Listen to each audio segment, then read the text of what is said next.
Welcome now Tony and Nigel for the VT quarterly update, quarterly report.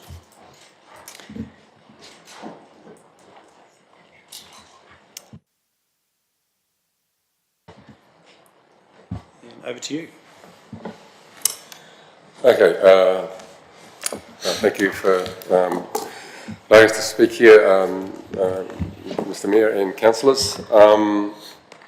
So before I hand over to Nigel, which will give a more detailed summary of the report, I'd just like to mention a report that we've received from Benji Patterson. We commissioned this, Venture Timaru commissioned this to look at what Timaru economy might look like if we look through the lens of an aspirational lens. So we've just had that hot off the press, and I won't go into detail, and that'll be form part of the next report. But some of the headlines from it are quite interesting. So at the moment, we've got a population in the Timaru district of around 48,000, and the projection looking forward to 2050 is what that population might look like with some economic growth, significant economic growth. The population could reach up to the limit of a level of 75,000. And that would lift our GDP growth from around 3.2 billion as at 2021 up to 9.1 billion as at 2050. So it's a really good report, and I'd urge the councillors to have a look at this report when it comes through, and we'll give some updates on it. But one of the interesting aspects of the report mentioned, even if the economy in Timaru wants to stay where it is now, in other words, the status quo, we would need the population to grow from 48,000 to over 50,000, 52,000, I think it is, just to stand still because of our ageing population within the district. So, so we need growth in population even to stand still, which is a really interesting concept that not only Timaru faces, but the whole of New Zealand faces. So in order for that to happen, we need more people to come into this district, and the report suggesting that if we want to get to that 75,000 by 2050, we need another 1,000 people each year to come into this area. So that's why a lot of the emphasis that we have in Venture Timaru is around what can attract people to this area in terms of jobs, in terms of housing, in terms of industrial land that new industries can come to. So yeah, I'll leave it at that, and leave it to Nigel to talk to the report. Thanks, Tony, and Your Worship and elected members. Thanks for the opportunity to talk to our quarterly report. The aspirational report that Tony mentioned is hot off the press. We are finalising our submission for the proposed district plan, and that report will be attached to our submission as well, so you'll receive it very shortly. Well, definitely by the 15th of December, I think, is the cut-off for the submission. So, not surprisingly, as is highlighted in our report, and as we've spoken to quite a bit over the course of the year and a bit earlier, we have a strong desire to see and do what we can alongside council and others within the district to promote and enable diversity in our housing stock, which I touch on in the report. As I say, I'll take it as read there. I'm happy to field any questions, but just some of those highlights. The Scott Base, we had the school and community event, biggest event that Antarctic New Zealand had ever actually done, both of those in the district. That kicks off them embedding themselves in the district over the course of the build, and we believe beyond, alongside Lee's construction. And from a tourism visitor perspective, the cruise season will be underway next week. The first ship arrives on the 15th of December through to the end of March or beginning of April, 12 visits minimum. We've been working closely with Council and Prime Port in relation to that as well. So, and not surprisingly, we're full on into the big time of year around events. working closely with the Caroline Bay Association. You would have seen them through the Major Events Fund that we administer on behalf of council or with council. We're bringing Z into the concerts as part of an extension of some of the offering there as well. So it's been great to work alongside the Caroline Bay Association with that. And SCOFF was highlighted in the report, another excellent year for SCOFF, awesome feedback from those involved, both providing the food and those that ate it, including myself and a few of you around the table. So yeah, an awesome event, which is, was its third year. And then just the report highlights those monitoring indicators. We're performing okay, but the one thing I would highlight, and you've probably seen and heard, that through the course of the early part of this year and into sort of August, September, the tail that was the Omicron strand that came through New Zealand was exacerbated for us locally around the with the flu, with the gastros, with the colds, etc. So that tail has been quite a long one. It tailed off, the tail tailed off, if I could say that. But in recent times, there's been a bit of a rise again as well, which is through the community. So a time to be ever vigilant. But speaking to some of our food processors, obviously in their busy harvest/production period, they've welcomed the university students back into the district to help bolster some of the workforce, but there are still significant challenges there, not surprisingly, and they're going to be with us for a while. So, but that said, I'm happy to field any questions. Thank you, Your Worship. Thank you, Nige. Thanks, Tony. Councillor Piddington. Thanks, Nige. Just a couple of things. On the major events funds, Yeah. could we have a rundown on what events have taken, how much they've got each time? Because one of the drivers for us handing it over was to get some new events, and just saying applications are over, you know, how much is left in the fund? Yeah.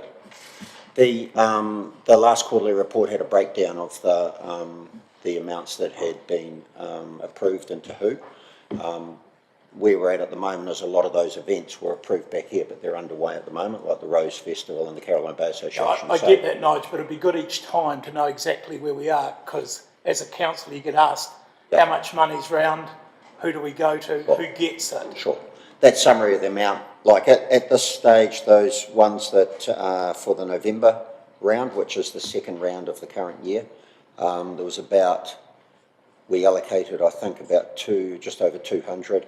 There was some carryover, so there was really only about 50 odd K left in the tin. So it's been fully allocated now. But the report, the next report that'll come into council for the quarter ending December, will have the full breakdown of the impact, the economic and social impact of those events that have been supported. So, but the one thing I would say is that they have been, the support that has been provided has been hugely appreciated by those event organisers, because realistically this is the first time for probably 3 years that they've, touch wood, had an uninterrupted hook into their events. So, but I understand. Thanks, Stu. Yes. So that's probably every 6 months we'll receive that, isn't it? Because it's going to line up with funding rounds and then reporting. So it's a good point, Councillor Piddington, I think. But yeah, it's probably. We'll give you a list of who we've approved, but then the impact of social and economic impact of that funding won't be for a, like on a 6 month. Totally. There'll be a lag. Sorry, Councillor Piddington. The same question. Last time you presented, you had 400K in the bank. Where are we at with that now? Because you said there were some timing issues. Yeah. And if you're an organisation, well, I guess if you've got money in the bank, we don't need to fund you as much as in a term if that money's just sitting there unallocated. Yeah. I'm just wondering where that 400K went to. The 400K hasn't been spent. Our reserves at the moment are probably sitting around the 300 mark. As has been reported on over the last 2 years, our reserves haven't grown. We have spent the operational amount that has been funded to us by council. The other thing too is that has been supplemented by the third-party income that we've been able to obtain from central government, which is effectively being passed through for a variety of initiatives which have supported business, regional apprenticeship initiative, the transport and logistics, etc. And I think at the end of the day, the operational funding that council gives us is effectively that. The reserves that we hold of around that 300 mark enable us to be very proactive and to some extent reactive as opportunities arise. So I would hate to think that council consider an organisation as ours having 300 of funds mean that you fund us less, 300,000 less in the coming year. I'm not saying 300 less, but it's I think that's different answer to what you gave last I time. think that's a good conversation for us to have when we submit our SOI for this ensuing year and by the draft SOI at the end of February. Thank you. Thank you. Further questions? No, if not, can I have a mover for the report? Thank you, Councillor Parker. Councillor Burt, thank you. I'll put the motion to the floor. All those in favour, please say aye. Aye. Against, carried. Thank you to both of you. Really appreciate the work. Thank you, Your Worship, and the mission also to have your Christmas. I've sent you this We'll see what Santa delivers this afternoon. Alrighty, so that's 9.5. Move now to 9.6, which is the Theatre Royal Heritage Facility discussion. So I'll welcome the team up. Welcome back to the country, Nicole. Just made it.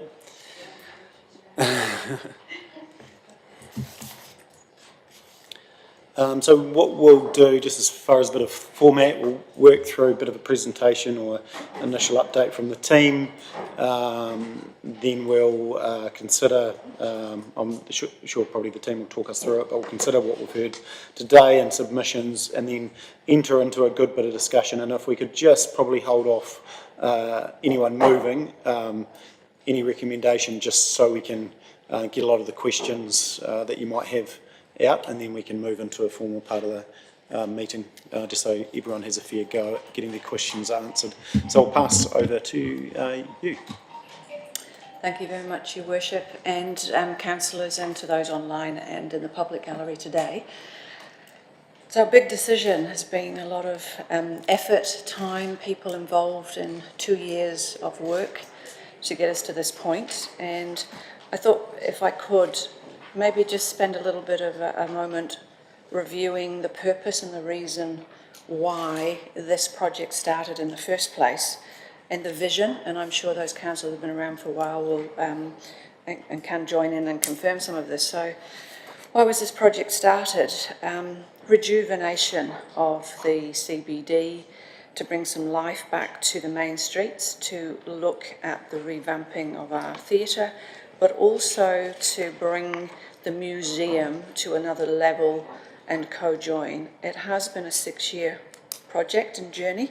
I think even started before that, and we haven't put enough emphasis on what this will do at the end when it's built, the activities that will go on within it, the economic development that it will bring to the town, those are visiting, and also stimulating the other economic development from the private sector around it. Internally then, from a council perspective, what is it delivering? A new and probably very modern and even futuristic museum that delivers the history to the district as well as to the local Māori, and the ability for them to tell their stories, the activities that go on, inside the building from a museum perspective, the education that it gives to all of the school children around the area, and now all of the new activities that can happen in those spaces. A revamp of a very dearly beloved theatre, which you've heard from a lot of the submissions, and also some will talk about the amount of activity that's been online and on Facebook, and the interest, which is up in the thousands across the district. And I'll let Mark talk to some of those details. It's been a proud 2 years for me to get to this point, to bring an A-grade professional team of people in RDT Pacific, Rawlinsons, South Base Construction, and some very diligent, in-depth investigational work over the year and a half to get the project to this point of the options on the table, having looked at many options around it, having also priced those options, brought to the table, and also had the previous council to this one debate and deliberate, extend the scope, ask us to go away, come back with more, and now have incorporated all of those conversations, listened to stakeholders, brought those requests to the fore, and over the last 8 or 9 months, bring those into a new prelim design and tick just about every box in that scope. Now that has all taken time, it's all taken money, and where we are today, very publicly, 3 million plus, that is now invested in that site. And we're at a point where, outside of the options on the table, there would be more money expended into the project to bring other things to the table. We as a project team and officers around the table have now narrowed this down to options guided by you all and the previous council. And I hope an understanding from you all of the sheer hard work and the reality and factual information that's been put in front of you. It isn't our decision to make, I appreciate that, but I'd like to think that we have now turned over every stone we possibly could to bring you, listening to the community, what would be the best outcome for that area and for those buildings. I think, yes, the stakeholders have a right to be more involved, and they will be going forward. That is part of the developed and the detailed design. So we have listened, we've incorporated a lot of the information that came through this morning in the sessions, and they have been addressed and some more to address, but that also comes with a little bit of a cost involved. If we're judicious in what we can do in the value engineering over the next 6 months, then some of those things can be brought in, but certainly are involved in a stage 1 process to be delivered. For instance, I talk about the orchestra pit. We can do more work on that, but that is going to cost some money. But if we put the stage 1 beginnings in there, then that can actually be built on and brought if there is fundraising or we're able to find some funds within the project. We feel we've turned over every stone. What I would like to do now is maybe hand over to Mark to do some more info on the actual consultation process, and then obviously some in-depth into the finances. But I feel what we've brought you from a professional perspective as an officer and also from the wider project team involved, what we feel professionally is the best option for that space. Appreciating it's a lot of money. I absolutely understand that, and they're quite scary numbers that are on the table, but I understand this is a legacy project for the future of Timaru and for the future of the community, and that has been incorporated into the thinking and into the project team and has been at the forefront of all of the decisions we've made with the information we've brought back to the table for you. So that's me, and I think what I'll do is hand over to Mark, but I want to say thank you to the team for holding the fort for the 2 weeks I've been away. I've been listening in, but also aware that there's a lot of work going on in the background, so I do really appreciate what everybody's done whilst I've been out of action. Mark? Thanks, Nicole. I guess I would just go a quick overview really of the consultation report. Obviously we went out with the 3 options that you selected for the in the inaugural meeting in terms of those 3 options around where the theatre could go. I've over 600 submissions on that, which is sort of up there in terms of what we've done in the past.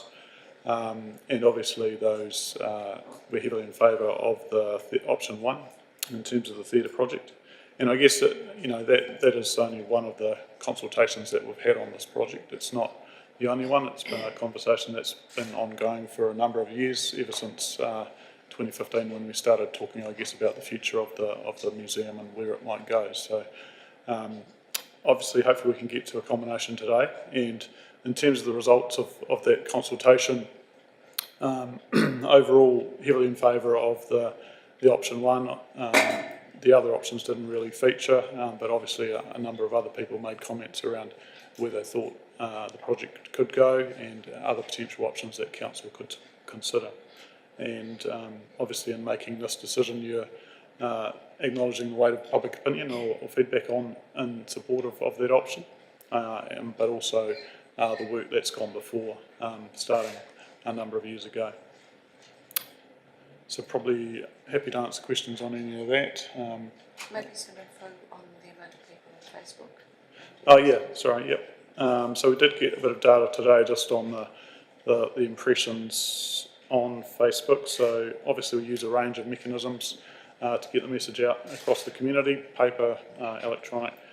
So in terms of Facebook, we had 84,000 saw the various posts on the theatre project, with over nearly 8,000 people interacting with the post in some manner. So that might be, for example, a comment or liking it or whatever. So the message certainly got out there, and obviously we had a number of other ways to do that. The courier page going out across all of the district, 28,000 households.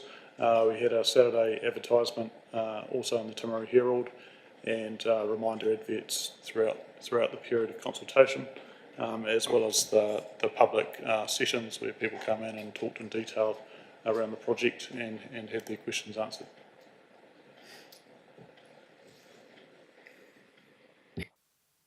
Cool, thank you, Mark. A big part of this project is obviously the financial implications and understanding how that is funded as well. So the information in the report is consistent with the information which was in the 27 October report to Council. The financial model I have also sent round to councillors and also met a couple to go through some of the detailed stuff in terms of how this actually works. So whilst we borrow, we're obviously funding this through debt, but the debt repayments are paid over 80 years, and that's to ensure the whole intergenerational equity of this project is really clear. So we borrow debt in the short term to pay for that over 30 years, but it's certainly sort of spread out over the 80 years of the project. The implications of this at present, so in the long-term plan, rates were sitting at 4.9%. To do this project is a 0.75% increase in terms of the preferred option, option one, which equates to approximately $17.14 per average ratepayer for the first year, which is 22-23. What that means is it's a cumulative effect. So over the 8 years of the LTP, in terms of the remaining 8 years, it's on average about $300 per average ratepayer across the community to fund this project. And that's because there's growth as well. So at the moment we've got 22,844 rate-paying units. That changes every year. And so what we need to do is ensure that even in 10 years' time, those new ratepayers are still contributing towards this. So the financial model is actually very complex and detailed.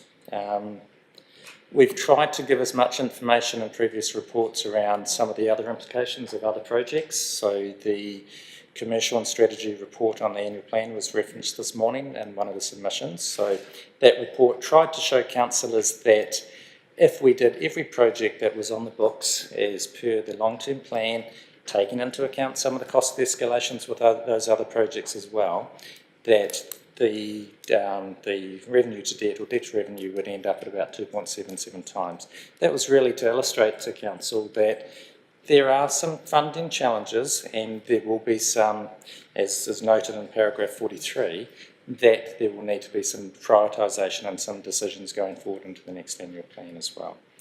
I'm sure there'll be some financial questions, and we're happy to take any questions.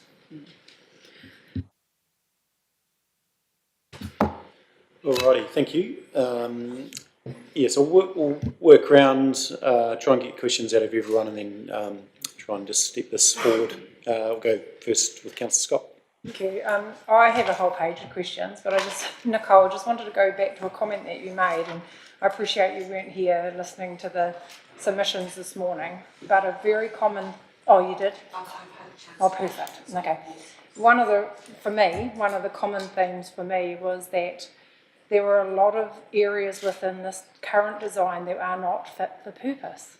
So orchestra pit, back of stage, seating, the stage elevations, and it just really concerns me. Whilst it was a small number of speakers here today, I've read every submission, it's a common theme. So I'm really keen to understand from you how we've got into a position that our number one stakeholders are really concerned about what I would consider 4 fundamental areas with this project. Thank you. Those items had been addressed in part of the consultation process and then in the feedback from stakeholders 9 months ago to a year ago, and they have been incorporated into the prelim designs. And whilst we've been away over the last 9 months, appreciating that stakeholders haven't heard from us, we've been in an RFP process for 4 months. And then from April this year through to August, we were working with the construction firm to detail price what was on the table. Architectus have incorporated into the design, and as part of the information we have, the whole floor area downstairs and upstairs is being recalibrated with new seats, and also there's been a visual process done from every single seat to the stage, with the options of removing a centre aisle for sound and for vision, and then how we better replace the sound and the lighting boxes to operate the activities on the stage. In regards to the orchestra pit, we have investigated that in quite some detail, and we have some issues with the amount of space underneath the stage, because at the front seating front of the stage, we have to lower the stage from the back, which actually takes less and less space underneath. We also have real issues with water egress underneath the stage area. We have costed, and it is nearly $1 million, to excavate underneath the entire stage area to increase the size of the orchestra pit. So the question has been, and was asked of New Zealand Ballet and several other shows that would come to this theatre, would you use an orchestra? How often would an orchestra come with a show? New Zealand Ballet have categorically confirmed that they would not travel to this theatre with an orchestra.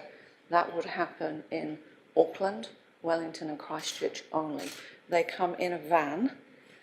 They have to be very judicious of the cost of putting their ballet on the road.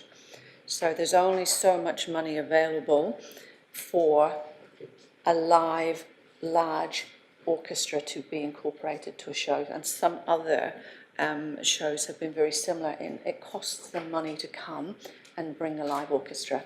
Appreciating the local drama league do some of their shows with live music and orchestra. That has happened in the past, and so what we've incorporated into the design is a stage 1 option, that should we look to increase forwards the stage and therefore a wider area at the front of the stage for an orchestra, we can do that at a later stage. We can't afford to do everything in this.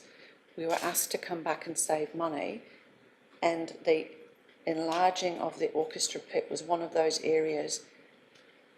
Do we really need $1 million worth of input to an orchestra area? And if so, how many shows are going to come with a live orchestra? And we had to ask ourselves that hard question. In finding an answer, a stage 1 that we could add to the area at a later stage became the option, instead of doing a lot of work underneath the stage, which would then create more work for us to waterproof underneath the stage to create that space. and we asked around at some of the other theatres how often that area was used. And for instance, the James Hay, they store tables under there and they very rarely use that space underneath the stage. So, you know, there has to be hard questions around what can be in and what can be out. It's not impossible to do, and if we can find some money, then maybe that is an area we can look in the developed and certainly the detailed, and we've got a real idea of where we can make cost savings, we can bring that back into the project. But I think it's important to also note that some of the issues this morning were around access. So Yes, certainly and the access access is has stressed, been, like, you're not going to have to climb over a fence to get into it. So the access requirements have been addressed. Yes, they have, yes. So you just also stated that the current number, 57.1, is a staged approach? You just said there was stage No, one. no. That is very the concerning. front of the stage area, when we do the work, it can be added to. So what I call stage one is the first laying of the first brick. And what I call stage two or stage three will be to put brick number 2 and then brick number 3. So if we design the front of the stage, that we can then develop that to extend the stage in the future when funds are available. We can't do everything at once. We can't do everything at once. Otherwise, if you wish to extend the cost of the project and we put another $1 million on there, we will build the stage and the orchestra pit. At some point, we had to look at what is judicious to bring back to the table. And if we can design the stage that we can add to it, at the moment, the egress access has been addressed, and we're also looking at what we call a hole in the stage that will have a mechanical lift to it, where we can get things down below and can be part of the stage presence that a magician or others would use to actually drop something down and underneath. The size of the orchestra pit is the size it is now, but the option to bring forward and create more space at the front can be brought into the project in the future by making sure that it's designed for that addition.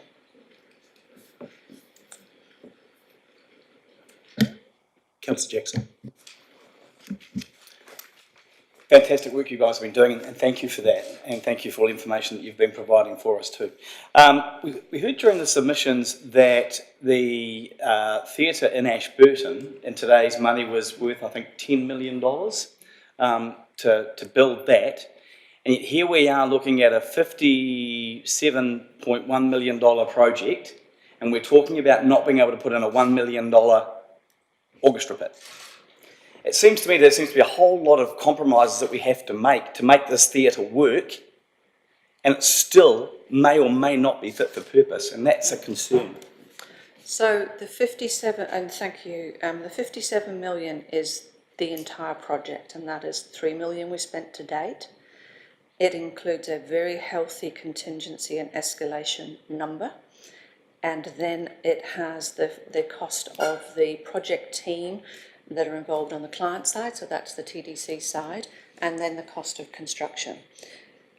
If we find savings, or we find during the detailed stage and the costing that we can either find supplies at a cheaper, or that the market for materials slows down, or they're more available than they are now, then that means we can then incorporate. So it's not that the extra stage and the orchestra pit will not happen. It is there, and the building bricks to create a larger orchestra pit are in place, that if we can find the funds over the next few years, or maybe in the next LTP we're able to put, or council say we can put some more funds to it, or some fundraising from the Drama League or other organisations, we can do that work.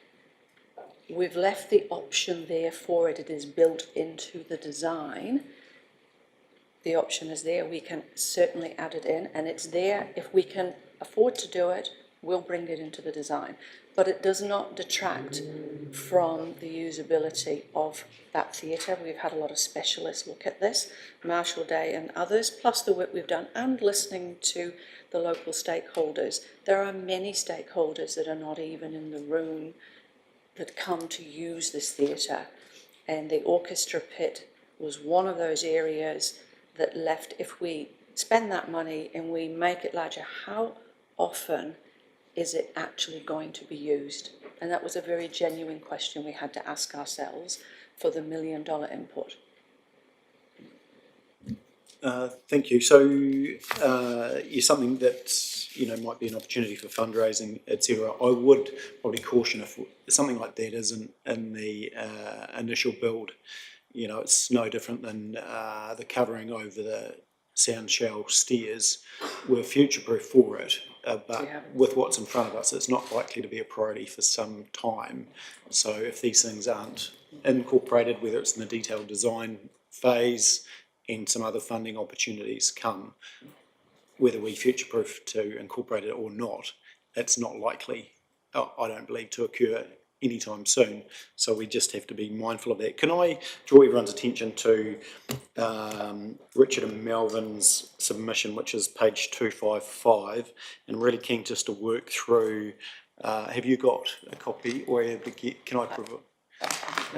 I'm really keen to work through, because Richard is and does have pretty detailed knowledge of the building and what does work and what doesn't. I'm really interested just to work through one by one to see if those things that has concerns about can be incorporated. Yeah. So are you able to just maybe work from top to bottom, Nicole, for me?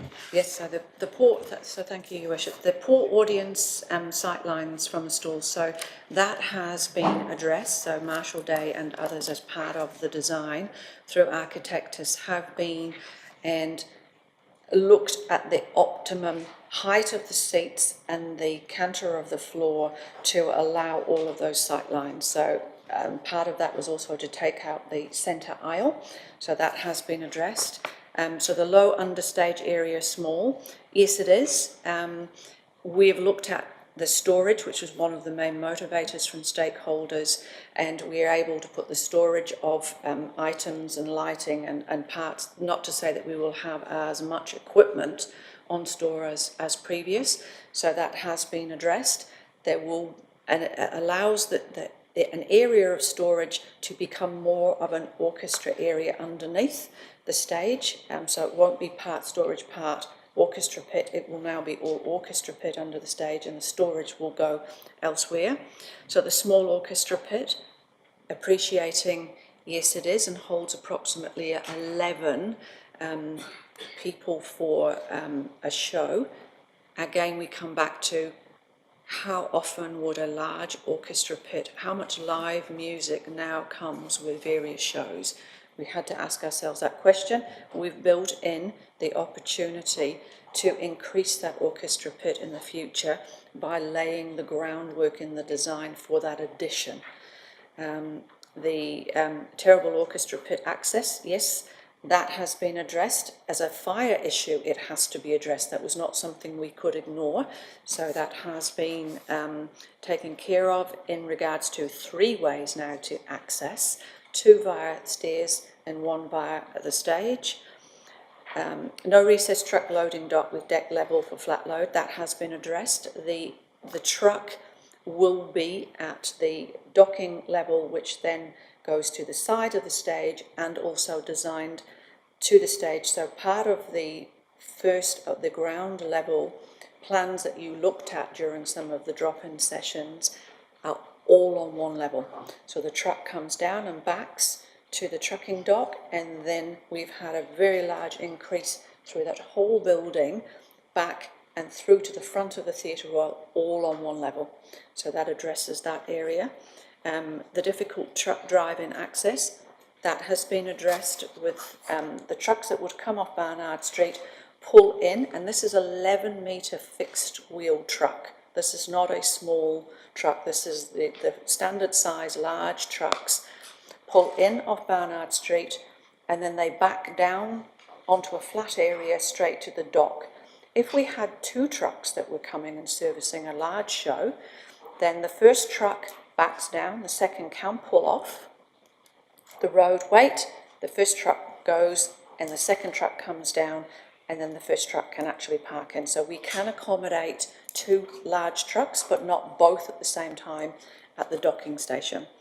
Poor space in backstage area, wings, etc. That has been addressed by looking at a design for the fly system European that sits metres off the stage, allowing the wing space on both sides, especially on the side where the old fly system sat and the new one could have gone down to the floor. We've now taken it higher to allow wing space. We now have a new side area off the stage and a second large docking station off the side of the stage. Rising damp moisture, that has been part of a very extensive structural engineering work that South Base undertook, which was part of the time from April until this August to determine just how much work had to happen for that building. So that has all been identified in quite some depth. Bricks were taken away from some of the inside of the walls and sent away and actually checked and crushed in Christchurch for stability and also amount of moisture. Noisy fans in the auditorium, they're all gone, definitely addressed. No under balcony speakers. A whole new sound and lighting system, very modern, has been designed for the theatre. We'll address all of that. No front of proscenium rigging fly points has been addressed. We've looked at how the Isaac Theatre have addressed that, and that can all be and will be incorporated. No installed patch cabling panels for sound and lighting, all been addressed in the designs. Poor fly for access, vertical ladders, etc., all been addressed in the new design and as part of the new health and safety regulations. No professional stage counterweight fly system, that most certainly has been addressed, and it will be a very, very modern system that will go in there. Acoustic treatment of the stalls and the rear wall. We've had the whole building acoustically treated, the theatre rolls, so that we know where all of the sound and extra deadening speakers need to go around the building, so that has all been addressed to make sure that the quality of the sound from the stage as a performer, but then also from the stalls and the seating as a person that could have paid $80 for that seat and you want to attend a good show. So that has all been incorporated into the designs, and the acoustic treatment of the entrance foyer needed. Again, that will actually be addressed and revamped so that we don't get those echoes on those very loud floors. So I can confidently say that yes, all of these items have been addressed and have been incorporated into the new designs. So just to follow up with the stage counterweight system, Richard's made a comment, but no ground floor side stage operation. I would imagine that would be part of that, wouldn't it? Yes, it is. Yes. Yeah. Okay. We're talking about multi-millions of dollars that is going into all of the systems to sound and lighting and the fly system for the stage. This is not, we haven't held back here. We've actually invested a lot of those funds for that theatre into making sure that that is A-grade facilities at the back. Okay, cool. Thank you. I'll go to Councillor Pye, then Councillor Pillington. Thank you, Nicole. You said that we haven't put enough emphasis on the economic development opportunities, and forgive me if I've missed this, but as a new councillor there's been a lot of reading to catch up on, but do we have any data that would show that this is going to be money well spent for the council? So when I talked about the economic development, it was the wider economic development for downtown and for that south of Stafford Street. So one of the motivators for this project many years ago with previous councillors was to address the issue of an area of town that was dying. Now, a lot of economic development information would come through Venture Timaru and TDHL. I'm not privy to that, and that could have been previous information before I arrived with council. So in regards to hard data, I'm not aware of any. I'm sure that there has been.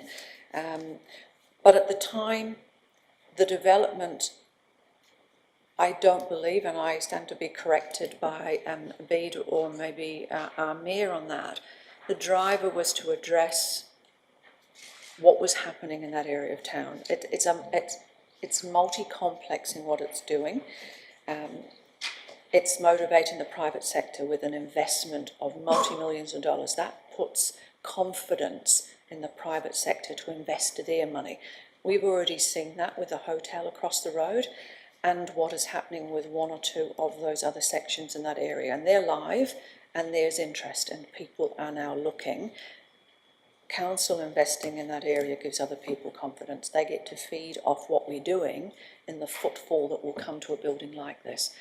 So the economic development is intangible to a certain extent. You can deal with the tangible of investing in a project like this, knowing that the rest will follow. But hard data, I'm sorry, I can't give you at this stage. No.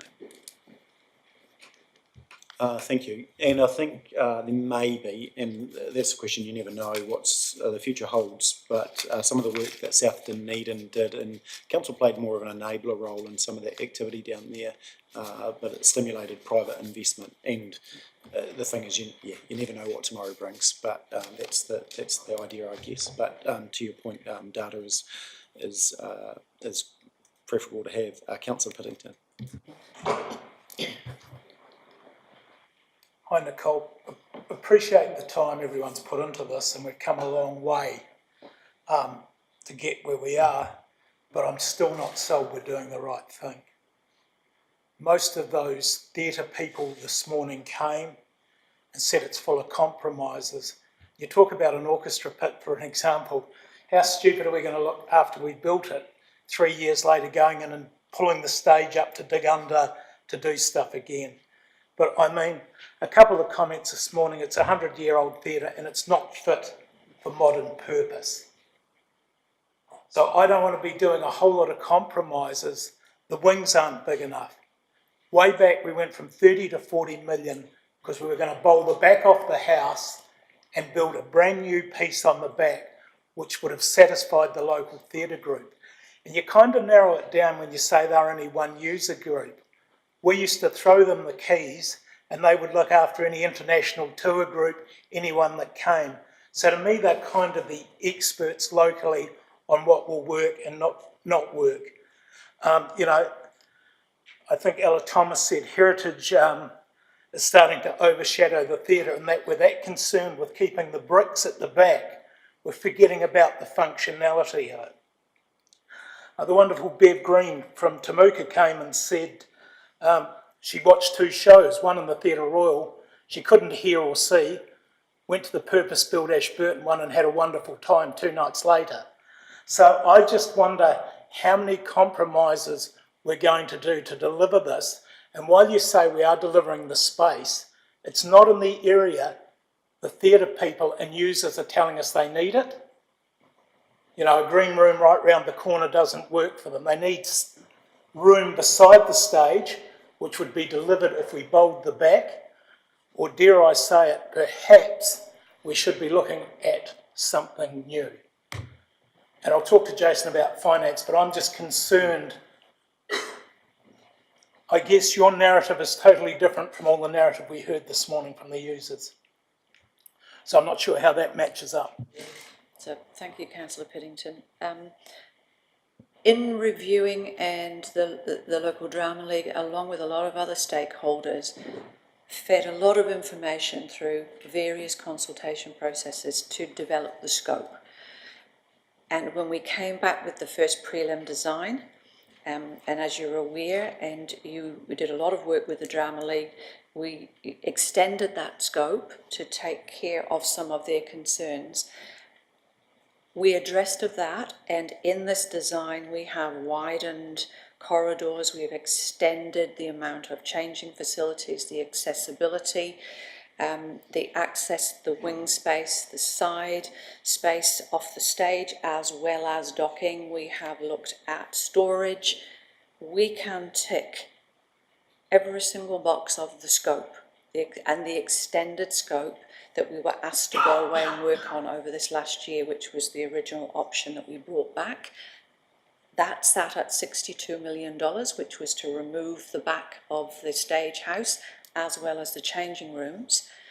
In spending some time working with the James Hay and also with the Isaac Theatre, which are 2 theatres, and appreciating that Ashburton is a new one, their wing space is the same. In fact, both of the groups that run the whole back of house operations feel that what we have now got as a design is better than what they can offer in both of those facilities in Christchurch.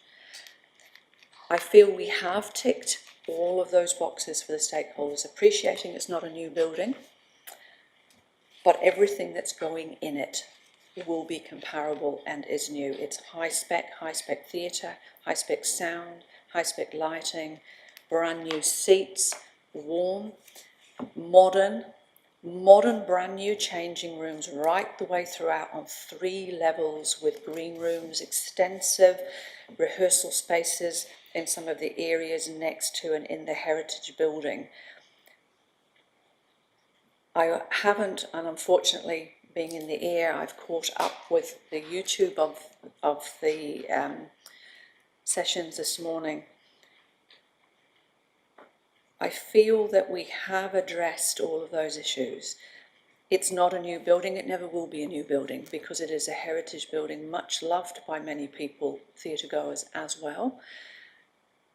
But what is going to be there with the new facilities and the extensive modernisation that's going to go on will be quite comparative with a lot of theatres around the country. Councillor Oliver. Just a quick question. Can you guarantee to the for the people that are going to come into the concerts and that, can you guarantee that they will get a really good experience from this build rather than a new build? I can't Because guarantee that. Sorry, because no. I'm just getting from the lady that came, that Stu was talking about today, said that she got a really good experience from Ashburton. Mm-hmm. And I guess if we were going to spend 57.1 million, we'd be sort of wanting to guarantee to all those users that they were going to get the experience of a lifetime, because otherwise they'll just go away and say, couldn't hear, couldn't see, or whatever. So I'm just wondering where that's it. So it would be foolish of me to stand here and say absolutely I can guarantee that, because every user may be there and experience something differently. But what I can say is of the 2 buildings that are being co-joined there is $26+ million being invested in the Theatre Royal. A lot of that money is going into the systems, the lighting, the sound, the comfort from the seats, the visual. We have brought some high-end Category A professional people around this theatre to bring the designs to the table.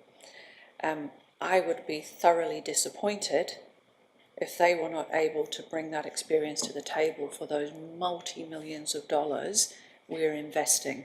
We have to rely on them to make sure that they're bringing to us that experience. And we are paying multi-millions of dollars for that to happen. I would be very, very saddened if that was not the experience they're going to get. We can put a Councillor Oliver performance guarantee at that if you like. Councillor Booth.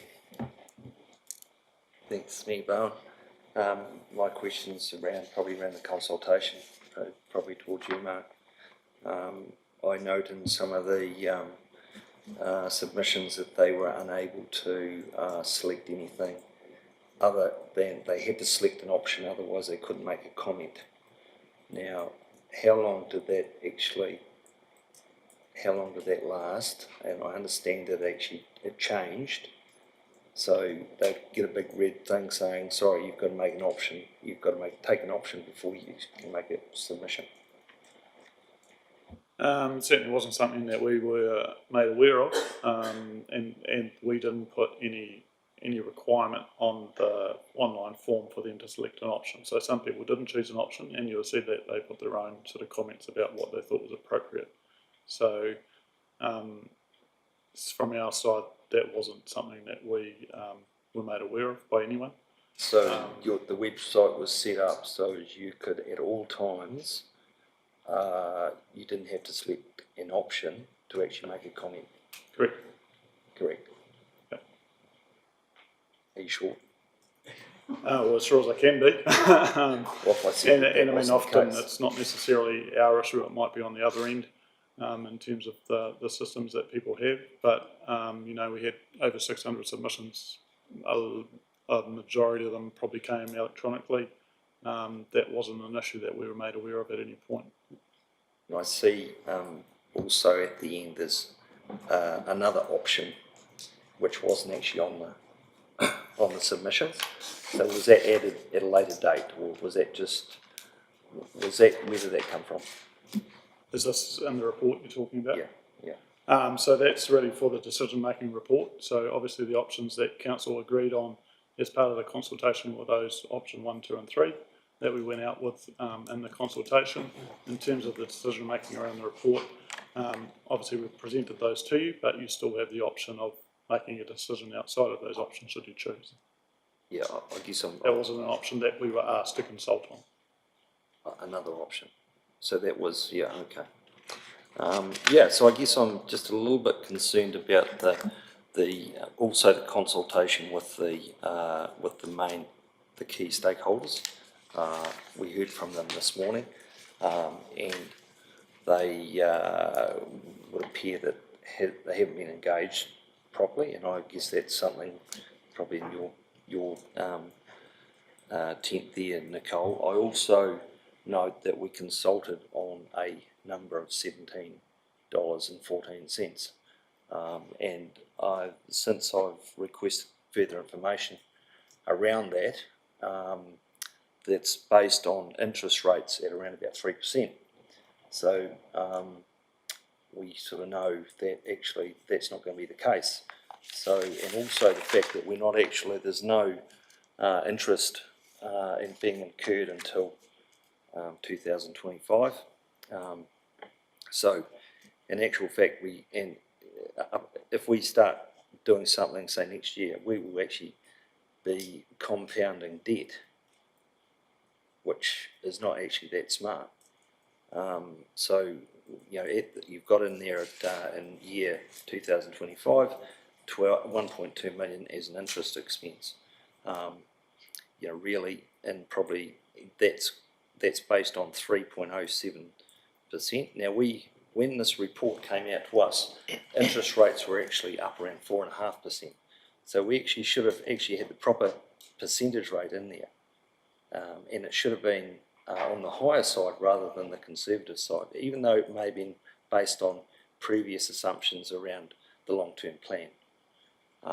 So I guess probably to you, Zora, I'm wondering why that wasn't actually updated to a more relevant a number, and also you've given me some numbers around the borrowings in the last year, and most of them are BKBM, which is similar to the cash rate, which is now 4.25 plus your margin, which means 5%. So it's actually significantly different, and we knew that actually before we went to consultation. So I'm a little bit concerned about the fact that we've consulted on the incorrect numbers. So that's so I'd like to know why you would not be a little bit more conservative in regards to the real world. Yeah, look, I'll answer those questions first and look to Zora if I need any assistance. And there are a lot of questions in there, so I'll try to break them down. So certainly looking at the financial model that you've got in front of you, we've certainly got 1.2 million of debt in 2025, and that's largely because in 2024 we're borrowing $37 million for the project.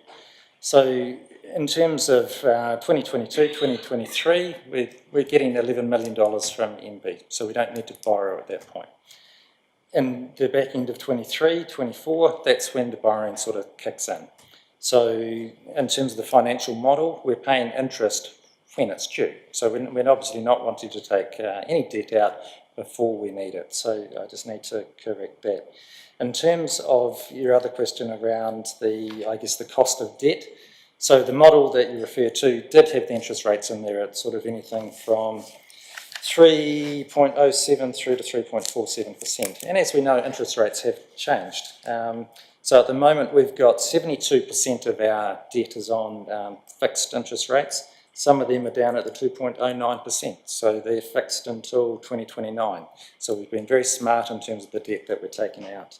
In terms of the 78 million of floating debt that you're sort of talking about, Alan, We also have interest rate swaps of $71 million in place to counteract those short-term cash rates of 4.4 plus the sort of margin of 0.5. So council can then choose to enact one of its fixed interest rate swaps and get that interest rate back down to sort of the 3% level. So from a funding perspective, I'm relatively comfortable that the numbers that were put in front of council at that time are still in play, because we've taken so much early debt out at very cheap rates, and where we have floating debt, we have interest rate swaps in place at very favourable rates. Azura might want to jump in, but that would be my overall summary. Yeah, no, I think Jason's covered that quite well. We actually just in the last hour did request a couple of modellings done at a high level from Bancorp as well, and so they have come back in those lines. So the maximum modelling actually at today's rate, and they've said caveat this because obviously the rates are changing up and down based on our projections and the quarterly reports that you do see. The maximum, if we were to look at the next 2, 3, 4 years, would go up to 3.8 based on today's rate. That could change tomorrow though, however. That's 4.25, so we'll go, if we go to 5.5, you would add another 1.25 to that rate. So obviously council operates on a corporate model. So whatever debt we take out is put through the model that you've got in front of you, effectively is apportioned to the theatre project from the corporate activity spend. So it's always the average rate for the whole of council that we... It's not project specific, it's across all debt. It's a weighted average rate. Yeah, okay. So we've also borrowed 78.8 million this financial year. And I've just got a list of the capital projects that we spent money on this year. It's about 56 million, so there's around about 21 million left over. So what's that money being used for? So again, going back to the corporate borrowings, roughly 31 mil we reinvested in various terms. Yeah, depending on the year timing. So it basically over the year, the quarterly one that we showed last time, we showed about 31 mil expiring at different times. That comes in with the project spend according to all other projects. So effectively, if you take theatre as an example, the first lot of payments might not come in for 6 months, so we're not going to hold up to that amount of money without reinvesting it. And we've got some really good investments rates on those currently as well. So, yeah. So is that, so I always thought that we had 30, like when I started 3 years ago, we had around about 37 million in debt, and we had around about 50 million in cash. Or it might have been the other way around, I'm not sure, but it was, we already had those reserves. So, you know, I'm still struggling to work out where that money's gone. So it's been borrowed, but it actually has been spent on capital investment. And looking back at some of the other numbers, the borrowings have normally been about half of the capital investment because they've always used some of their own funds. So one year they might have borrowed 5 to 10 million, they would have done $20 million worth of projects. But it seems to be around the other way now. I think the key for me, if we look at the last 3 years of the LTP, we've delivered $34 million, $63 million and $75 million of capital program spend. And so that's been approved in the 21-24 long-term plan. As part of that, we obviously had some cash reserves, which we ate into. So how we fund things balances between cash reserves, other things and debt. And so it's the magic number where you get to the middle. And so Timaru Council has delivered some outstanding capital program results in the last few years, as agreed in the long-term plan, and that has come at debt cost. And so part of your question around how much money, not where has it gone, because I think it's gone on the capital program, but we don't borrow, as Mayor Nigel said, in terms of the capital projects, we borrow for the program. So I think we've been incredibly smart and borrowed quite a lot of money because we had it forecasted in our long-term plan, and we borrowed at cheap money, at cheap debt. And so looking at this, 1.08%, 2.09, those are fantastic rates locked in for the next 6 or 7 years. So we foresaw how much money we were going to need to fund these capital programs, and I'm not going to say we lucked in to the interest rates, but we have some very favourable interest rates, and we've got 71 million locked into interest rate swaps if the market changes.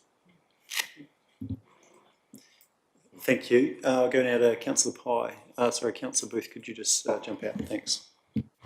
Just had a follow-on question about interest rate risk. I read somewhere that our self-imposed debt cap of 210% gives us a really good credit rating. And so my question is, what will happen to that credit rating and therefore the interest rates if we go to 240 or even 280%? Yeah, so we have done some modelling on that as well. In terms of the credit rating as it stands, because of, I guess, going back to the liquid cash of 31 mil that we've got in the strategy over the last year of keeping up the liquid cash, that will be favourable to us. However, if we don't maintain those liquid cash at a very high level, that will have to be re-looked at and remodelled depending on the strategy that we take. So at this stage, that is not an issue at present. However, there's a lot of other caveats that we do need to look at in terms of the credit rating. Obviously, it's not just a financial rating, it's the economic conditions and everything else associated with the future spending of other projects as well. So we are in the process of getting another credit rating, so we get it every year. So, and they look at forecasts, what we're going to spend, what that debt cap goes to. So we'll have more information at that point. Thank you. We'll go to Councillor Piddington and then Councillor Shannon. I guess in some ways, Jason, the last commercial and strategy meeting, you scared the bejesus out of me, really. For those sitting around, basically we can borrow 2.8 times our revenue, and if we go ahead with the project here as it stands at 57 million and keep to our other projects in the long-term plan, that's going to get us to 2.77 of our debt funding. So we can borrow no more money, so if anything untoward was to happen with that, it's straight on the ratepayers basically, unless we change other things we promised in the long-term plan. The answer is yes. And so, look, we weren't trying to scare you, but we're trying to make it very clear that this project, because it was the question that everyone was going to have, what happens if we do this project and everything else? And so it's an important distinction that the information that is also modelled is the projects from the long-term plan, but they are at the level that we think they're probably going to hit at. And so, for example, the STEC project, I think it might be in the long-term plan at 23, but we have modelled in it might cost 40. So we have future-proofed those things in terms of some of the information that is out there. Since that time, a few of them have changed in terms of potentially Peel Forest and some other things, but this is what councillors will grapple with, that we tried to show you that by doing this and everything else that is coming up, without prioritisation during the annual plan, which may mean dropping some projects or changing them or doing things differently, that is the issue. That the level between our debt cap and the maximum is shrinking. I just yep, that's kind of cool. That's what I mean though. Really, while we've promised the theatre and the museum, we've promised a lot of other things. So we go with this and go to, let's call it our maximum of 2.8. There's no flexibility. If something else comes along, a large amount, we will have to make some choices then, won't we? There's no extra money anywhere, relatively. Like every council around the country is grappling with this issue. And so we are no different, and some of the choices are hard. But there are also great opportunities in reviewing a lot of the other projects that are on the table. The same as this has had several reviews over a number of years. There are opportunities to be able to fine-tune some of those projects or re-look at them with a different lens and still deliver to them, but just find a different approach to the delivery, and that could be the STEC and that also could be the art gallery, as well as other asset projects that are on the table. So there are always ways to deliver them. It's just a case of how can we maximise opportunity to do it a little bit differently. Last one. I guess that's where I'm a wee bit uncomfortable making this decision in splendid isolation, because if we make this decision, maybe it does have an impact on the art gallery, the stadium, and other things we also want to deliver. So to me, it's a wee bit about prioritisation. So I'll say it now, while I'm for the theatre portion of this, you can't get me over the line on the museum, because that will be at the cost of other projects. So that's kind of where I sit. Thank you. Yeah, I mean, the wonderful thing about the Heritage Project is straight away you've got 25,000 users that are going to come to the facility and see, you know, the theatre tagged onto the side of it. But I mean, for wellbeings aside and all the fluff, ultimately, still council is an infrastructure provider, and we've only got so many tools. We've got, you know, debt level, we've got revenue. Do we increase? You know, those are the mechanisms that we've got. Do we delay projects? And I agree, as far as making those things in isolation, it's hard, and ultimately this sort of decision would be lined up with an LTP, but that sort of delay isn't ideal, and we are where we are, and we're going to have to make a decision one way or another today. And they're not meant to be easy, these decisions. So as far as, I know you've still got a lot of questions, but I'm conscious of if those that haven't asked questions or those that still have further questions, let's get the questions out and maybe refrain on statements, and you'll get the opportunity once there's, just one moment, once someone's moved and we can have a full debate, and then that's the opportunity to make statements. But if we could get some questions out for the team, and then we'll try and step forward. Thank you, Councillor, who was it? Councillor Shannon, and then back to Councillor Jackson. Thank you. Thank you, Nigel. I suppose I'm no different to everybody else sitting around the table here today. We all came here already after reading a lot of information, probably swinging one way or the other. And like a lot of people, I do believe that it's time to invest in our arts, our culture, our heritage. I think we're suffering, and as Jerry said earlier on, that's an important part of our soul, the soul, in terms of rejuvenating the CBD. I think it must be in the CBD, not anywhere else. But I was a little bit shocked and actually surprised following reading the submissions, because I did read the whole lot, to actually hear from some people that spoke to them with regards to how effective the design was in terms of the user experience, the visual and the hearing, the two most important things, and the back dock.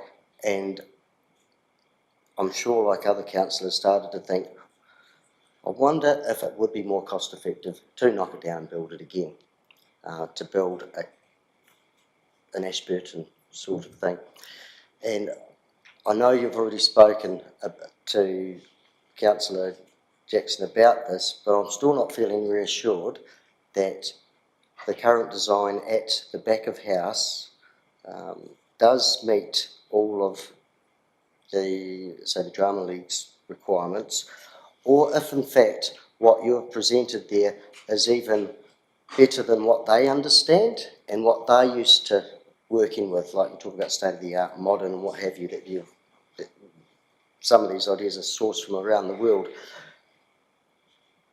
Could you assure me that they will meet their needs, in addition to, you know, ticking the scope, that when they talk about space and accessibility, that they actually will, but they possibly don't actually realise how this will work for them at this stage? Thank you, Councillor Shannon. So we did meet with the Drama League before I went away on leave, and we had a session up at the Drama League and put all of the plans on the table for a good hour and allowed everybody to do a real deep dive and then ask quite a lot of questions. The feedback that I felt I got from that was that we had addressed the wider corridors, the larger changing rooms, the accessibility, the wing space, the quality of And I can only say the multi-millions of dollars that are going to be invested in the sound and the lighting and the fly system mechanism. Now, appreciating the stakeholders want to be involved in the consultation process, and they will be as well as we move into the developed and the detailed. For the last 8 months of what we've been doing, it's been an RFP process along with determining the cost of the construction. There was nothing to inform the stakeholders about in regards to detail in that process when we were dealing with structural engineers, etc. But now that we have the shell, the design on paper, as we begin to fill in those boxes, this is when all the stakeholders get engaged. The size of the spaces is where we needed to land. As we now infill those spaces, this is where that consultation from all of the wider stakeholders really comes to the fore, because they're involved then in that more detailed fit out. How big, what do we put in, where do we make sure the storage is? We've created all of those spaces, but they will help us infill. The quality of the work that has come from professionals involved has also fed into what has come through in the designs. I do feel still that we have addressed all of the stakeholder requests. I obviously cannot speak on behalf of the Drama League, only what I heard at the time that I was in that session with them and going through all of those designs on the tables. And it seemed to me to be very, very positive when we finished the day and left the room in regards to what now was being delivered. Thank you. Thank you. I'll go now to Councillor Jackson and then back to Councillor Scott. Thank you, Your Worship. Just a bit of a follow-on from what Councillor Shannon was saying. There were a number of people during the submission process that mentioned about getting a working group together, council officers, a councillor or a couple of councillors. I think it's been done in the past. I'm not quite sure how effective that was. And perhaps some of the other local stakeholders as well, to look at those plans before they're set in concrete. You comfortable with that happening? Yes, we can actually do that again. I think we have to also be conscious that if we change much of the size of the spaces, that comes with a cost. That's a square metre cost. And we have to be conscious of not changing those prelim designs too much, otherwise we go back into that design process. But certainly internal walls can be moved around. We've got an envelope of space to work with. It's how we infill all of that. We've addressed the access points and all of that. So certainly we can get a working group together. It won't necessarily, though I will be involved in delivering the vertical. I think this is where also our new GM of Recreation and Culture comes into the mix, to lead that activity and work with their teams who will then be leading and managing this building when it's completed. And I think it's very important that their input with Nigel and his team comes to the fore as part of this workshop group. Yeah, thank you. Look, in whatever the decision, if something's going forward in some shape or form, I'd propose that would add a couple of resolutions, one being in and around what the governance structure from an elected member point of view is moving forward, and also what that commitment is to the stakeholder engagement through that detailed design process. And we know those key ones that are presented, such as Drama League, Audio Dynamite, there's probably others, Vibrant Lighting, some of those sorts of ones that are, have key integral knowledge, so we can build those into resolutions as well. So we were Councillor Scott and then Councillor Pye. Thanks. I have a real fear that this is the cart leading the horse. We have no budgets, we've got no marketing plans, our prioritisation of projects isn't done. Our financial strategy, again, isn't going to be looked at until the annual plan, and it really concerns me that we're at preliminary design. I don't believe we have met the needs of our stakeholders after today's discussions. And we're naive to sit here and think that 57.1 million is the number. It is going to increase by at least 10 to 15%. We're not in detailed design, and I really don't know how, as a council, we're going to address that continued increase when we're going to blow through our debt ceiling. And I feel very uncomfortable that we're sitting here with the cart leading the horse when there are so many other variables out there to make such a large decision when we're at preliminary design phase.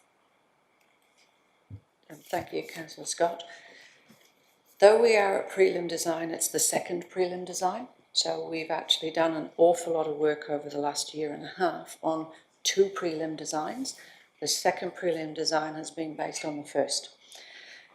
In going through that process, we had a second consultation, which a year ago extended the scope, and we brought into the scope all of that consultation, appreciating that the stakeholders have not been involved in the work that we were doing, but there was nothing that we could consult with them on because we were working on the consultation information, embedding that into the new design and bringing it back to where we are. In regards to the costings, they have been detailed and gone through by South Base Construction to put a number on the table. They actually spoke to many of the trades across 60%, nearly 70% of the cost for this project. Bearing in mind they're a construction firm, they also know the cost of materials. They know what they're purchasing, they know what's coming up next year and very possibly the year after. They can't obviously deal with inflation, but they've added that into their numbers. When they put a number forward, it's not a best guess. We have also made sure that we have put a lot of money on the table there for contingency and escalation. We, with Rawlinsons, have anticipated that. South Base Construction, along with Rawlinsons, are extremely confident of the design that is currently on the table. Their estimation is not 57 million, it is less than that. The 57 million is obviously has got contingency and has got some costs on client side and what we've spent to date. The 57.1 is what it will cost when we've finished and we get to the other side. Yep, and I don't believe that there is a 15 or 20% increase in the cost coming unless those designs change. But you've even, okay, well that's fine. Well, you and I can disagree on that, and that's fine. I also work in this industry and see the cost escalation from one stage to the next, so we can differ on that. But I still am concerned that we got ourselves into a position that you're talking about increasing all the contingencies that sit in there, all of these extra stuff. Why have we elevated it so severely then if this isn't the true cost? You're saying we've got large contingencies in there, we've got large all of this. Then let's be honest about what is this actually going to cost? Is it actually only going to be 35 million and we're sitting here and having a debate about actually getting a project going when really we've escalated or elevated the costing so much they aren't real? So we judiciously, in projects like this, always anticipate a contingency, so that contingency is put aside.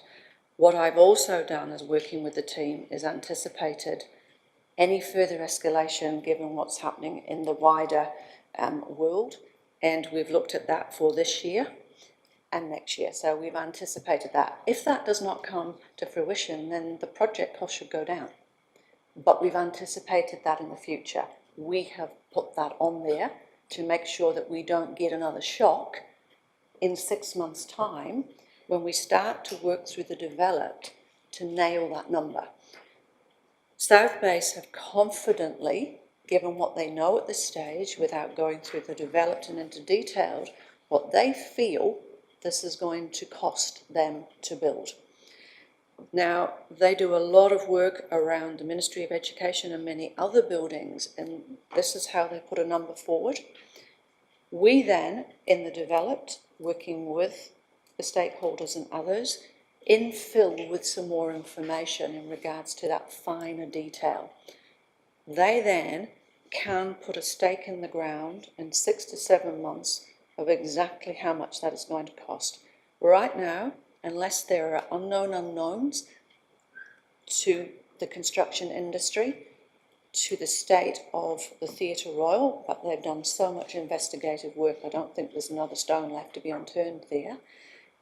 They feel very confident that the number they've put on the table, which I can't tell you in this room because there's some confidentiality around further negotiation, that I don't wish to compromise for the community, because if we give away our bargaining position, how can I bring the best dollar to the table? The team still want to work in driving those numbers down. South Base expect us to do that. That gives them some headroom for other things or to bring the cost down. But we have anticipated those extra costs. And if we fix a number in 6 months, there will be no further costs. But it certainly will not be any more than the 57.1 that we've forecast across the overall project.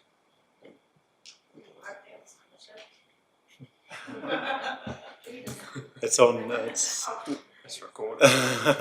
It's on live stream. Unfortunately, the camera was at me while Nicole was talking, so yeah, we'll just go off and on so the camera moves around.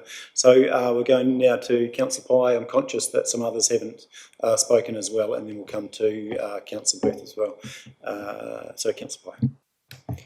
Thank you. How much longer do you think the current museum's fit for purpose? And if we don't do the museum side or the heritage centre side of it now, we're just delaying the inevitable and we'll be up for a $10 or $20 million spend in 10 years' time. The answer is, it has grown past, not the, yes, the fit for purpose in a modern age. There is very little storage left for artefacts of that nature, which are very difficult to put a value to because it's an intangible value that's linked to heritage. A lot of their storage is on site, but also stuff is off site along with Argentine and others. Part of the motivation is to now look at a modern museum in how we tell the stories of the past into the future. They have needed a lot more space. They can only ever put on show a very small percentage, and I believe it's under 5 of what they have in stock to be able to tell the stories of the heritage of this area. Yes, they would be putting forward papers if this was not to happen for a new facility. I would suggest straight after this, if it doesn't come to the fore. It will happen. It is required, without a doubt. Yeah, look, I've been here 4.5 years, and the museum was already in the long-term plan when I arrived. I'm sure Philip can give us the correct date, but it must have been the time before, I assume. Councillor Pye, we'll go to Councillor Booth and then Councillor Parker and Councillor Bird, if you want to jump. Yeah, look, just a summary on the recently completed, or we're opening tomorrow, the bleachers. We started at, I guess an example, you correct me if I'm wrong, about 1.7. We then approved it at 2.8, and then it ended up being, I think we allowed 3.7 or 3.8 overall, but it cost 3.45. It's sort of like, I think we got to the point of 2.8 and thought, well, that's it, it's all good. But then it came back and it was sort of blown out. How do you, and that was a similar sort of process that you went through around just the working with one contractor and to get that result. So considering that, you're still pretty confident that your position is fairly solid? Position in what regard, Councillor Booth, sorry? Just the numbers that you've suggested. Yes, The delay in the decisions for the bleachers, given that the number that was put into the long-term plan preceded by a number of years the actual delivery of the build. So by the time we went to market, which also happened a year after the beginning of COVID, we hit the cost increases across the board. The RFP process was very thorough, even though, and it is publicly noted, we only had the one bid. They were treated and did not know that they were the only bid. And they went through the same process. The cost of doing those bleachers, if a decision had been reached a lot earlier, would have been less, without a doubt. We were caught in the escalation in the construction market, cost of steel, cost of concrete, and that's what we paid for. There was definitely an increase. Now, we've learned that lesson, and this is part of this decision over this last year that we've been away. That has brought the increase to this project, without a doubt. And so time is money. I think in the construction industry, everybody understands that, and that's been very, very true this last 12 months. I'll just get C to talk to that. Thank you, Your Worship. In the long-term plan in 2018, it was an estimate only. It was simply put in as an estimate of the cost at that time, which had been predated on some unit rates, and that was it. There are lots of examples actually where we do go under budget, but they don't make great headlines. But we'll go now to Councillor Burt. Yep. I'm mindful of the fact that this is a considerable situation and requires people to make statements, and so I don't really have any questions with the. You're not allowed to make statements. But everyone's made statements here, and I just want to pull a few things together. And I mean, I can always say, is that right at the end? If that makes you comfortable. I'll give you some liberty. I'm expecting the actual debate to be quite short based on that. But yeah, I hope so. Everyone else has had a little bit of rope. So look, I mean, everything has been well considered. Everything addressed here today is needed. I'm really mindful of the new councillors that have come on, and they need to know this, and they haven't been part of the evolution of it. Somehow, in the discussions, we seem to continually forget that we went through something called COVID. Significant supply chains disruptions and world commodity changes, and case in point, Councillor Booth had just addressed that with the bleachers. And this is what we're hearing, is that today there was disconnect between some of our stakeholders, but that's been addressed through the process, and I'm comfortable that most of that has been addressed and it's in there, and they'll be pulled into the process going forward. The contingencies are there to address that. One of the things I'm uncomfortable with, and has been addressed by Councillor Scott, is the fact that we don't have a prioritisation plan. This was like the first cab off the rank. It's been in our LTP for God knows how long. It's been a massive evolution through the COVID and everything like that, which dragged it out.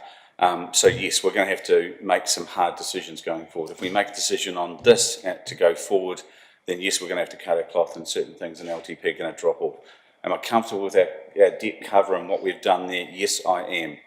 And I'm comfortable that that in terms of what the public expectations are, and we hear them time and time again in this council chamber, we must listen to our public. And the moment we go to consultation and we don't like the outcome, we blame the process. And that's what I'm hearing a bit of today as well.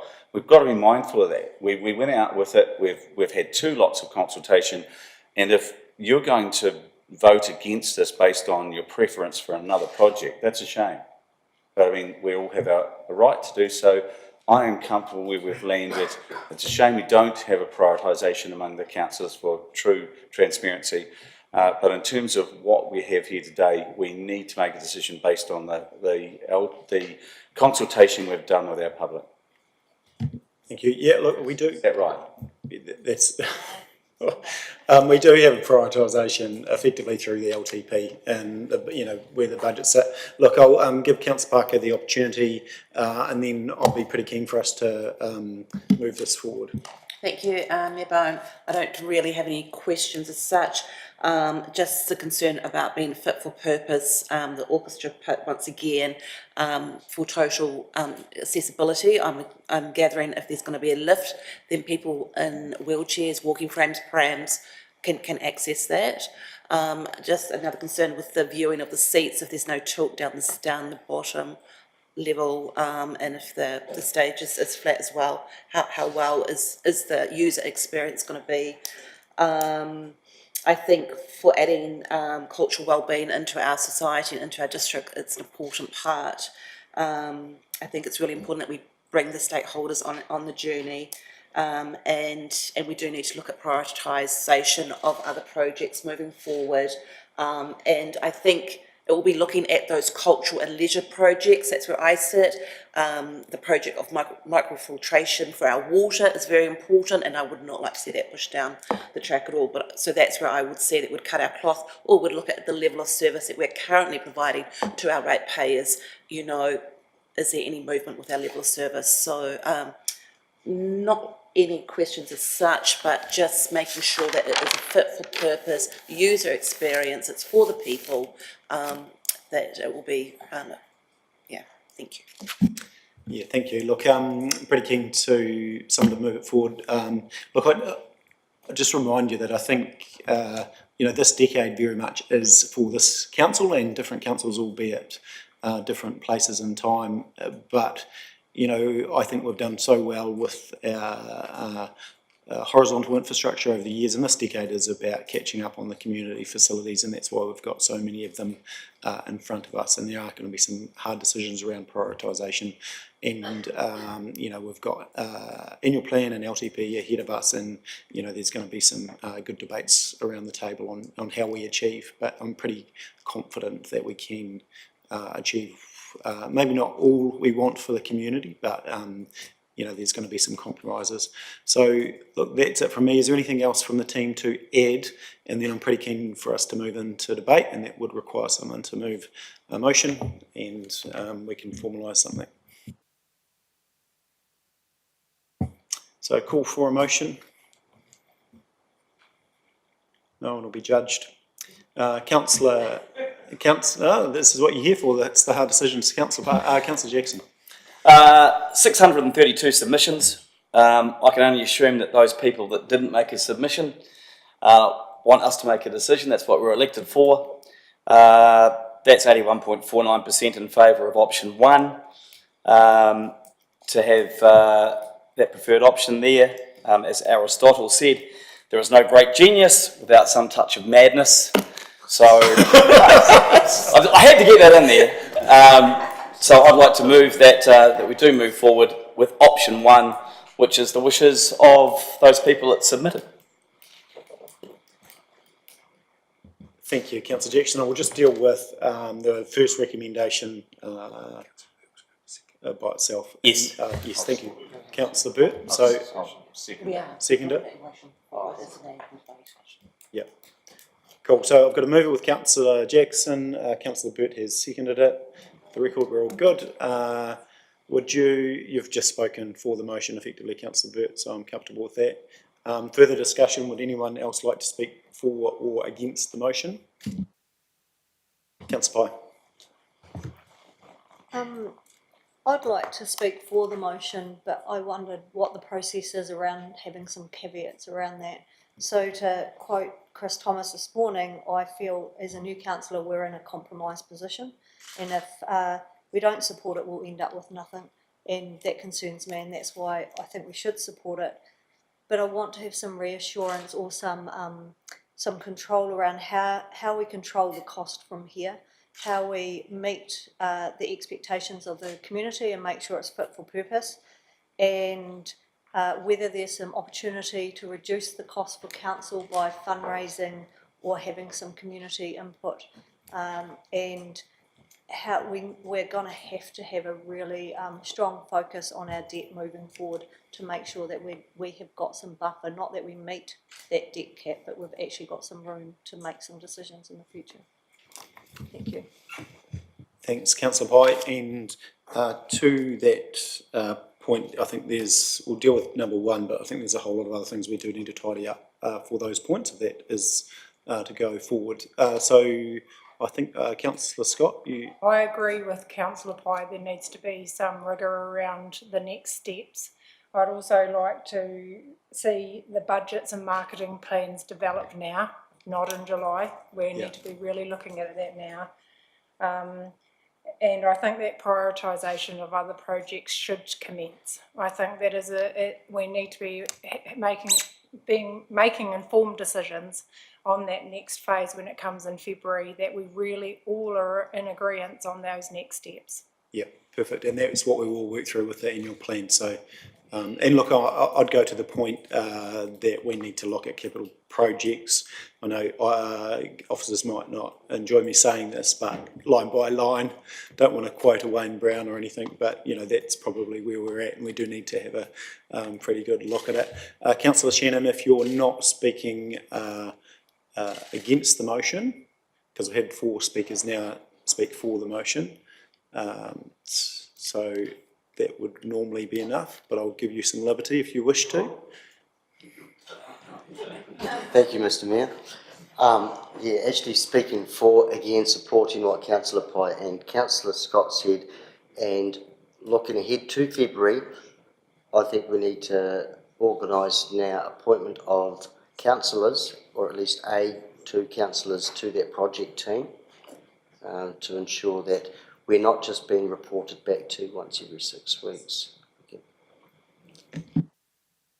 I think a review of that project steering group is required. Yeah. Yeah, preempted.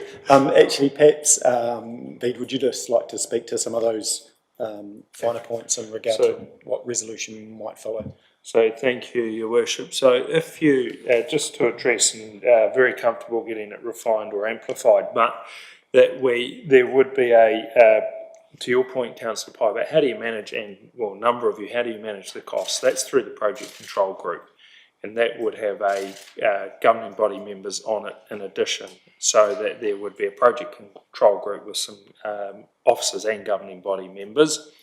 That would be the usual way. In terms of your concern about it being fit for purpose and not too many compromises, that again, I suppose, falls under the project control group, and it ensures that there's a strong stakeholder engagement, protocols and processes that bring some of those submitters that we heard today to ensure that the concerns that they want embedded into the design are tabled with the right people at the right time. There is the, if you like, the operating model, if we can give it that term, and Philip Howe is here. We had commenced on that. I think it was before the election, Philip, that you presented to it, but there is an operating model we had commenced on, and so that would continue again. That would be something that the project control group would look at. So what you find, I think, in addressing these issues is it comes back in under a strong project control, and you have a group, and its composition ensures that there is a blend of officers and governing body members there, informed by some of the advisors that Nicole has drawn into this project. The prioritisation of other work will be an ongoing issue between not just from now into the annual plan and onto the long-term plan. It is that is the reality of how that will unfold, because those priorities will evolve as the projects continue on and they develop. So that, but that's an all of council decision, that one, in terms of the priorities. So, Your Worship, I think it probably comes back to the project control group having composition of elected officers, elected members and officers on it, and they would then set the terms of reference that would ensure that a number of the concerns here are managed on an ongoing basis, and it can report back regularly to one of the committees, culture or something like that. Thank you, and we can tidy that up as a resolution after the fact. Councillor Booth. Yeah, look, I think we're all elected here. We're just here in a moment of time. So our responsibilities as councillors is to ensure the affordability for the community of the Works Plans program. So I guess, when I first came to council, we had debt of around under 50 million. And what we're about to approve is taking that through and multiplying it by 6 times.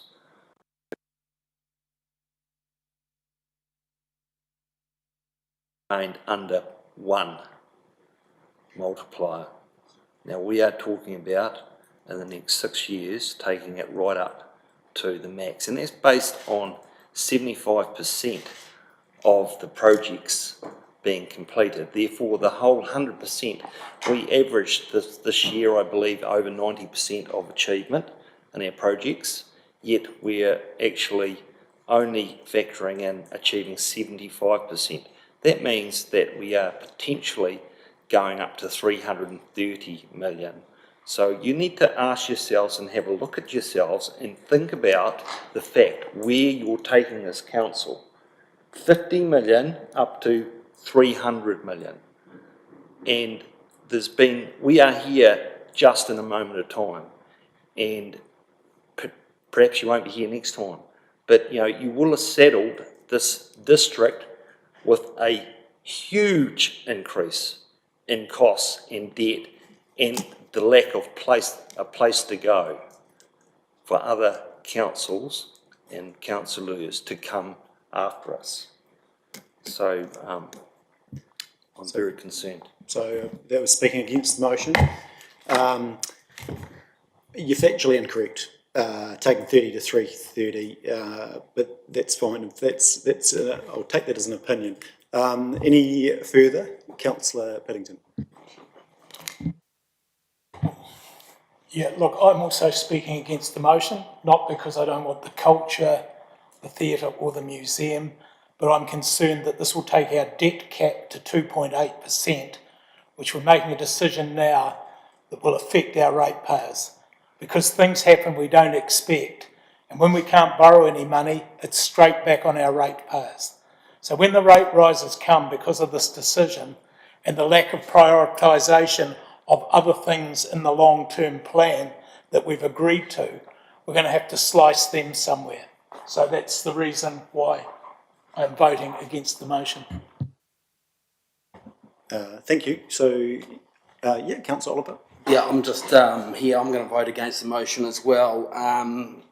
This project's consumed this council for far too long, and I definitely think that we owe the theatre group a theatre, and I'm happy to that a theatre should be built, whether it's brand new. I think personally, I think it should be multi-use and it should be brand new.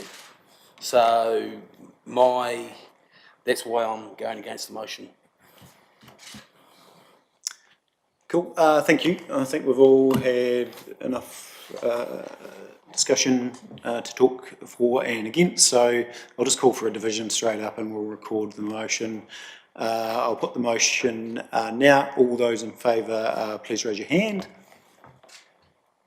And against, please raise your hand. So against Councillor Booth, Councillor Piddington, Councillor Oliver. Thank you. So that is Resolution 1 tidied up.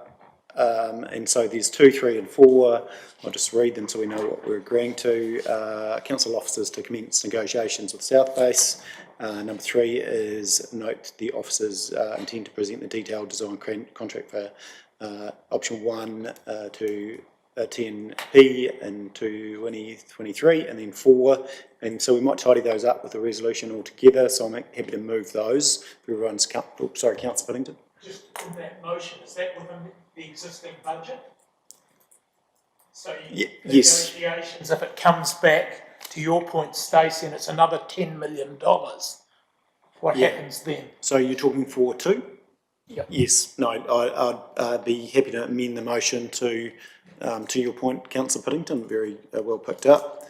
And then the third one is in regard to financial strategy, debt cap, etc., which has probably been the key discussion today. So with that amendment on 2 to include within current budgets, you got that, Jess? Yeah. I'll move 2, 3 and 4. Can I have a seconder for that? Councillor Shannon, any further discussion around those 3? I'll put the motion. All those in favour, please say aye. Aye. Against? Carried. So then other resolutions, just to tidy up, I think we need the, yeah, thanks, Ben. Mr Chair, it might be, I think, sufficient, I'll look at my colleagues here, if it's that a project control group is established and you nominate some councillors to sit on that, and then they would address the issues inside that. We could say, in terms of cost control, meeting the fit for purpose aspects. But I think I think you probably want the project control group to actually frame up or revisit the terms of reference to ensure those stakeholder needs are met, there's tight cost control, etc. But I think it starts with a project control group being formed, which has a couple of members, elected members, or 3. It's really the choice of the councillors to how many and who. To see my colleagues conferring there. Confirming that the project reference group is already enacted. Yes. And so what we do now is co-opt appointed members, council members to it. Brilliant. Yeah, so there is a project reference group or control group, I guess, and so it's really who would like to be on that. I think currently there was one councillor. There was just Councillor Lyon towards the end. So rather than debate reference versus control, we'll keep it at reference group. I might suggest a number of 3 elected members. It'd be quite nice to tidy that up today as well, as far as those elected members go. Is everyone comfortable with that? So we could, as a motion, we could put, attach those elected members to it. So Councillor Shannon, was that yep, go.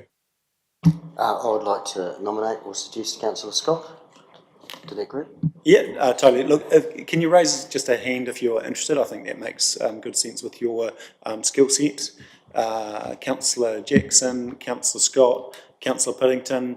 I'm really comfortable personally with all those 3, so let's attach that to the resolution. I'll move it. Yeah, no, I like your style, Councillor Fye. Thank you. So Councillor Fye's the seconder. I'll put the motion. All those in favour, please say aye. Against, carried.